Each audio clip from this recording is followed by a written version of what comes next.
Our first student speaker for the night is Stephanie Mischell, a first-year medical student. Although Stephanie is a biology major from Vassar, as you'll soon see, she speaks like a sociology professor. Her interest in community health led her to work as an entitlement worker at a community health center called La Clínica del Pueblo, located in Washington, D.C. Now, as a medical student, she can be found working on projects for homeless and indigenous populations health outreach project, the American Medical Women's Association, and Gays, Lesbians, and Allies in Medicine.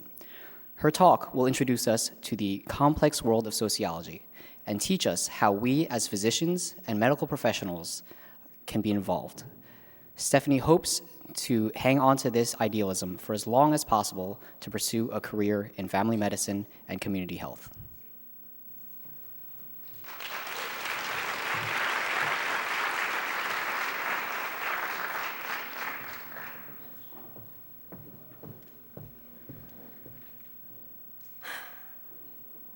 Here at Robert Wood Johnson Medical School, we're really lucky that we get to learn about social determinants of health as part of our medical education. We're taught, as we should be, that a patient's health is not only determined by internal biology, but by their family, their home, their community, their society, and the way they're treated by that society. In our care, we're taught to ask questions such as, can this patient afford the medication that they're being prescribed?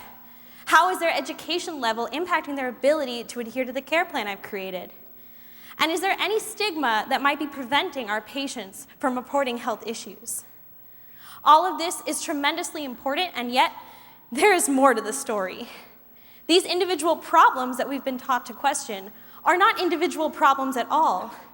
They're symptoms of something greater. Broad social inequalities, poverty, racism, xenophobia, what have you, ultimately dictate our ability to treat patients. Today, I want to explore how our work as a medical community can impact social issues, for better or for worse.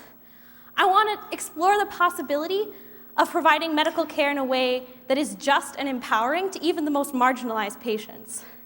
I'm talking about partnership with our patients to address social issues, starting in the exam room, but rippling out. I'm talking about solidarity in medicine. Now, this term solidarity, I'll admit, it comes up more often in the context of a sociology class or a rant on a feminist blog than it does in medicine. Emile Durkheim defined it as social cohesion based upon the dependence individuals have on one another. You or I could just call it community. The very simple idea that we're better together than we are as individuals. For me, solidarity has the potential to be embodied in a healthcare system. And for me, one healthcare facility in particular represents that. You see, last year, I spent the year working in Washington, D.C. at a community health center built to meet the needs of the Latino immigrant population. Our patients, due to their immigration status, their income, language, and cultural barriers, had very few options when it came to healthcare. I got the opportunity to watch doctors build long-term, meaningful relationships with patients who were very different from them. And I got to work with both the doctors and the patients on not only social services, which I was hired for, but on community education and outreach projects about health access, immigration, and militarization in our home countries. At La Clínica del Pueblo, I got to see a community centered around health. I got to follow patients to protests. I had my Spanish corrected a lot and got to exchange in cross-cultural dialogue. I got to see how structural issues were impacting our patients' abilities to meet the even simple requests of the doctors. And while I couldn't at all change these big structural changes, I was at least able to support our patients as they navigated these complicated issues. Things at La Clínica were not perfect, far from it, but what was really special was that when a problem arose, patients, doctors, and other healthcare workers alike could work together to change it. I not only advocated for my patients, I advocated with them, and that feeling is something I've been chasing ever since. In fact, I chased it all the way here. Here at Robert Wood Johnson, in between long hours in the anatomy lab, memorizing biochemical pathways, I found a name for this feeling of interdependence that I had identified previously. Most of you guys will know it from patient-centered medicine. Ready? Biopsychosocial model. Now, nobody will probably ever tell you this ever again for the rest of your life, but I truly do believe that the biopsychosocial model that we're taught when lived out to its fullest, necessitates the kind of solidarity that I've previously identified. You see, we're taught that when a patient has an issue, a symptom, if you will, that is impacted not only by the other symptoms that that current patient has, but by the symptoms of their family members, community members, other people in their social groups. When this symptom is an actual medical symptom, then we, the healthcare provider, become a part of a vast network of interactions. So patients come to us because, yes, they expect that our diagnoses and our treatments are going to improve their well-being. But when we think about these interactions in the context of solidarity, we can realize we make a much broader impact than one individual patient. I think this is what Dr. Francis Peabody was talking about when he famously said, one of the essential qualities of the clinician is interest in humanity. For the secret of the care of the patient is in caring for the patient. Now, this can mean the humanity of an individual patient, but I think it also applies to humanity in general and the rights that go along with it. Now, a subtler, perhaps, but I think far more important interpretation of this quote and this context is that we, the medical community, are dependent on our patients. Now, obviously, we're dependent on them because their insurance pays for our bills and for us to buy things, yes, but on a more fundamental level, if our goal is to achieve true health, then we rely on our patients to be able to follow our orders and to live healthy lifestyles. When we think about this in the context of solidarity, it becomes very clear that for us to succeed, our patients must succeed, and for them to succeed, we need a society that allows for that. Therefore, it is our professional imperative to not only treat individual symptoms, but to think about social issues impacting our patients' abilities to live a healthy lifestyle. As long as these large structural inequalities exist, our work in social justice cannot be done. Now, before I get too far, believe me, I know that I'm being idealistic. Doctors aren't exactly known for having tons of free time to sit around thinking about social justice, yes. And there are lots of people whose full job is just to think about social change, as my friends often remind me when they suggest I should perhaps move to the social work school. Today, I'm here to tell you, however, that we don't need to pick up social workers' jobs when we're done with our patient notes for the day. No, you do not have to be Paul Farmer to practice medicine in a just and comprehensive way. Side note, not that I haven't read Mountains Beyond Mountains and I don't have typical med school fangirl love of Dr. Farmer's work, no. But I'm here to tell you, you don't have to write any books. You don't have to go to Haiti. You don't even have to know the Clintons, although I'm sure all of those things help. Today, rather, I'd like to spend the rest of my time proposing a simple framework for a physician's engagement in social justice. One that uses the skills and the professional vision that we already have with this concept of solidarity in mind. I'll show you examples of physicians who have done just this, put healthcare in a human rights framework, and allowed their medical practice to expand into the realm of social justice. Look, it's easy, it only has 3 steps. 1, solidarity for the individual. This is easy. It's something most of us do every single day. Show up and listen to our patients. Yet when done with an idea of interconnectedness, of shared struggle, of thinking about how you are related to your patient and your patient is related to society, the effects of that interaction can ripple out. That's what's happening in Washington right now, where a group of physicians have started striking in protest for living wages for their community. If you talk to these doctors, as you see in interviews, they don't consider themselves radical activists. No, when asked, they say they're doing their job. You see, patient interviews showed them the effects of poverty in their community. They saw patients injuring themselves, working long hours, and forgoing medication in exchange for rent. What they realized from these talks was that in order to treat these patients, they needed to treat their system.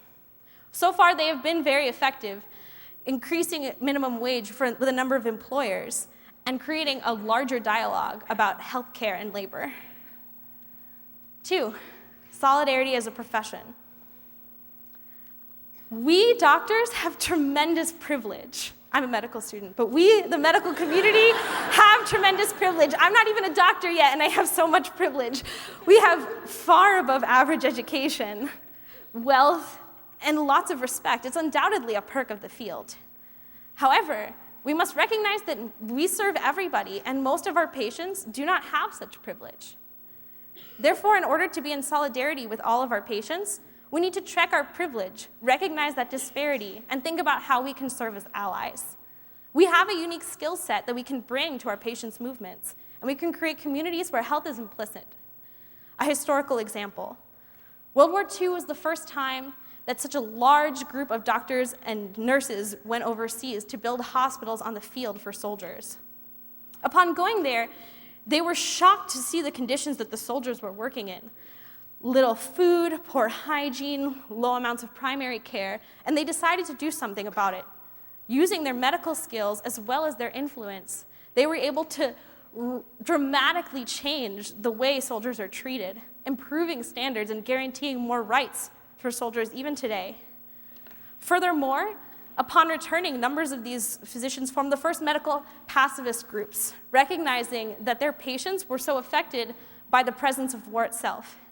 Iterations of these organizations, such as Doctors for Peace, exist even today. 3, solidarity as a system. The big one. The one in which I recognize something that I would bet every single person in this room already knows. That although healthcare can be incredibly empowering and a tremendous force of good, it is too often a force of harm instead.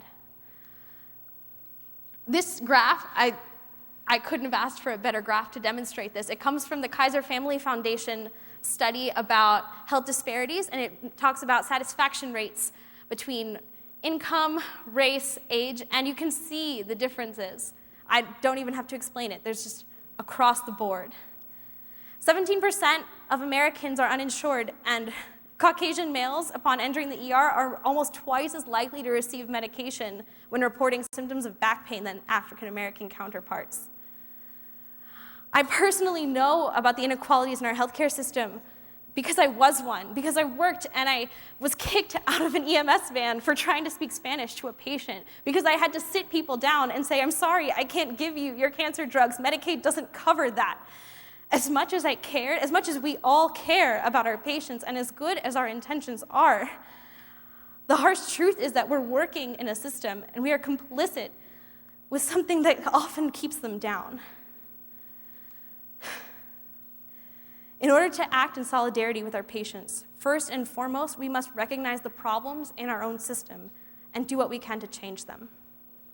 Fortunately, this is something that many physicians are working towards, as advocacy groups for physicians are growing all the time, and they're including lots of people at Robert Wood Johnson involved in advocacy. I think it's important that we incorporate a patient-centered model into our advocacy as well as our practice. For me, the idea of solidarity in advocacy comes from one group that I've worked with in particular, Physicians for a National Health Plan, which, as you could guess, represents about 18,000 people who believe in a single-payer healthcare system. Now, while I could give the rest of the med talks tonight about all of my feelings about health policy, I'm not going to. I just want to point them out for their patient-centered way of approaching advocacy. They partner with community organizations and other types of healthcare professionals other than physicians, despite what the name may say, to make sure that the things that they work for, that they fight for, truly represent their patients' interests. Another thing that's fundamental in acting in solidarity as a system is recognizing that sometimes there are alternatives to what we have here. For some communities in our country, simply the act of providing care is radically empathetic. And when done with the previous points of solidarity that I've made today, can really create some tremendous change. This I learned working with Helping Individual Prostitutes Survive, or HIPS, an organization again in Washington, D.C., that uses a harm reduction model to provide basic social and health services to sex workers and former sex workers. This is a group of people who, due to the stigma of their job, their income, and other factors, often have little to absolutely no access to health care. HIPS shows solidarity with these people by providing health services and by enlisting former sex workers to help educate doctors, nurses, and other professionals about how to work with this population. So there you have it. My call to action is really quite simple. Listen to our patients' social needs. Recognize our ability to enact change, and build a system that allows for that. The people I've described in these stories are not much different from us, and they do things that lots of us do all the time without even recognizing it. However, when we do those things with a focus on solidarity, with just a small paradigm shift, we can create this enormous change.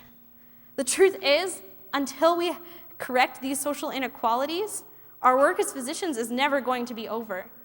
Until we can see a patient and know that nothing is going to impede their ability to follow our orders, our work is not done.